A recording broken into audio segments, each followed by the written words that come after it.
Recently, someone in the comments mentioned how it can be hard to know when to stop editing and workshopping our lyrics, when to call a song done, when to call that lyric complete. So in this video, we are going to talk about when do we stop workshopping or editing our lyrics. When trying to figure out if our lyric is done, I think it's important to start at the macro level and then end up at the micro level. So our first question is really, okay, we have these song sections. Let's say it's just 2 verses, a chorus, and a bridge. Do they all do their job? Are they, generally speaking, communicating what they need to communicate? So generally what we're looking for here is that no section repeats themselves. We generally want every single section to be on its own, accomplishing something that no other section is accomplishing. We don't want the second verse saying what the first verse is saying in different words. We don't want the bridge to just be a change up of the chorus. We want to make sure that each section is bringing new information. But not only do we want each section to be bringing new information, we want to make sure that each section really has a purpose. We don't just have a third verse because we thought the song was too short without a third verse. The third verse needs to have a purpose within the song. It needs to have a certain reason to exist. It needs to advance the story. It needs to have a specific job that you need it to do, and it needs to be accomplishing that job at least fairly well at this stage in our investigation of whether we're done with editing our lyrics. So this part is probably obvious, but if any of our sections weren't doing their central job, or if they were repeating previous sections just in different wording, we need to go back and rewrite those sections so we are not done. But let's assume that we are now at the point where we've done that, and now every section is, generally speaking, doing the job that it should. So the next thing to look at is, do we have clunky lines? We're looking at the line level now because we've covered that the sections are generally doing their job, but what about each line? So some of the things that we're looking for to figure out if our lines are clunky are if there are rhymes that are forced. So if there is a rhyme where you think to yourself, you know what, this isn't really what I was trying to say, I just sort of changed the words just so that I could fit a certain rhyme scheme. That is usually how you end up with some clunky lyrics. So that is a line to start workshopping and changing. Maybe try to figure out a different word that rhymes that actually fits, that is something that won't feel forced, or maybe abandon that rhyme scheme because songs don't need to rhyme. Tons of songs don't rhyme, or just rhyme in specific sections, or just don't have perfect rhymes. Another thing to look for at the line level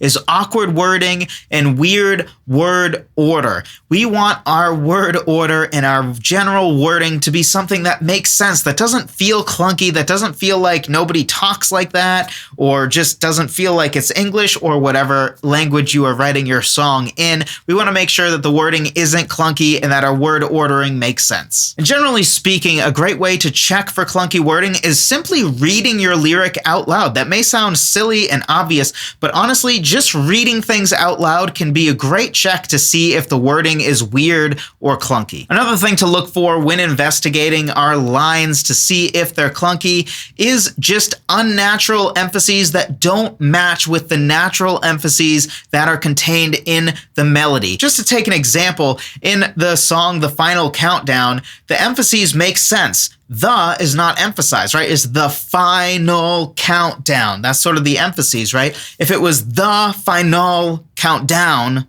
that would sound super weird, right? But the natural emphases of the words are generally matched with the natural emphases of the melody. And we want to make sure that our lines are doing this. We want to make sure that the natural emphases of the words and the emphases of the melody match up. And if they don't, maybe that is a sign that we need to rework the wording to make sure that the emphases of the melody and the emphases of the words are lining up. And just like in the section check, we want to make sure that we're not repeating ourselves. Now, of course, this is not talking about purposefully repeating yourself for the sake of parallelism or, say, having the same lines every chorus. That's not what we're talking about. We're talking about having 2 lines next to each other where they didn't really give any new information. Again, they just sort of repainted or recontextualized what was said before without really giving any new information, but just came up with a different way to say the same thing. So So once we've validated that indeed every section is doing its job and every line is at least generally non-clunky,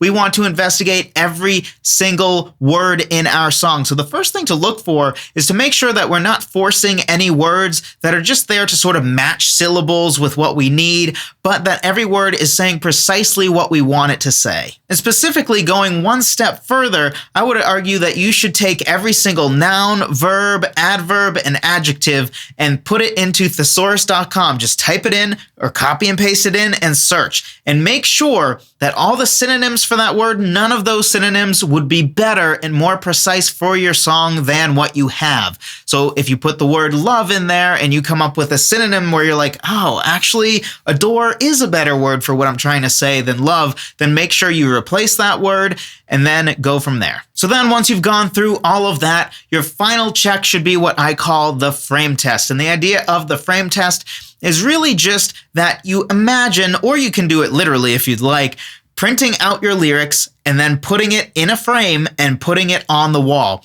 And then asking yourself, okay, if this song, if these lyrics specifically had no melody and no music to sort of act as a crutch, are these lyrics good poetry or just good on their own? Do they hold up without the need of a really emotional melody that makes it sound like good lyrics, even though really the lyrics aren't that good when you peel back the epic singing? So let's talk about some things that you should be looking for specifically with this frame test. One of the things you should be looking for is forced lyrics. You don't want to come across a lyric where you think to yourself, ooh, I can see the hand of the artist. I can tell that somebody sort of arranged things in a certain way where really this doesn't say what they want to say exactly, but they rearranged it because of the syllables or because of the melody, but really it's this weird, unnatural wording. That is one thing to be looking for. If you find that, you gotta go back and now edit that. Another thing to look for are lyrics that make you cringe a little bit or maybe bore you. So if you're looking through your lyric and you come across a line where you cringe just a little bit on the inside, that's a sign that you need to go back to that line and rework it. It has not passed the frame test. And another thing to look for is just too many lines or too many words in a row that don't give you anything to think about or chew on. I talk about tattoo lyrics sometimes, and the idea of this is having a phrase or a line in your lyric that would be worthy of being tattooed to somebody's body, whether you like tattoos or not. If you can imagine somebody tattooing the lyric to their body because it's something very interesting or thought-provoking, then that would pass as a tattoo lyric. And I'm not saying that every single line of your song needs to be a tattoo lyric. I don't think that. But if you go too many lines without really saying anything that's worthy of note, that may be a sign that it's time to go back and rework it because, again, it hasn't passed the frame test. So let's take a quick look at a part of a song that I had written that I thought I was done with that didn't really pass the frame test, and then how I changed it. So the lyrics started with, if you're here with me, I'd tell you I miss you, cause nothing's the same now that you've gone away. To the point that I made just a little bit ago, things that make you cringe a little bit or bore you. I don't know about you, but I cringe a little bit when I hear cause nothing's the same now that you've gone away. I feel like that is super cliche, something that's been said a million times. And while that is the heart of what I'm trying to communicate, I want to say it in a different way that hasn't been said a million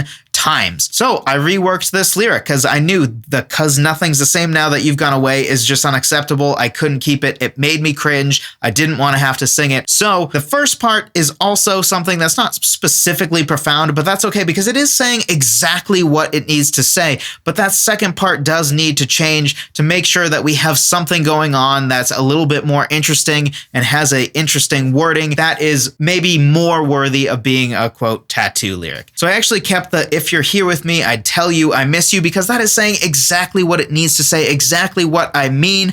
But then instead of saying cause nothing's the same now that you've gone away, what is that really communicating? It's communicating, hey, I still miss you. But I took this as an opportunity to give more information about how long you've lived without this person. So I changed it to through thousands of sunsets, my heart aches the same. So what are we doing here? Well, first thing is we are saying the same idea of nothing's the same now that you've gone away, but we've painted it in a different light that's much more interesting. Through thousands of sunsets, which is really just a fancy way of saying years later, right? Because thousands of sunsets indicates that there's been thousands of sunsets since missing this person. And then thousands of sunsets, just basic math, is 365 days in a year, right? So we're talking at least 3 years here. And then my heart aches the same. And the word aches is something that's getting a little more precise about the feeling. It's this idea that time does somewhat heal all wounds, but there's still this ache, right? It's not quite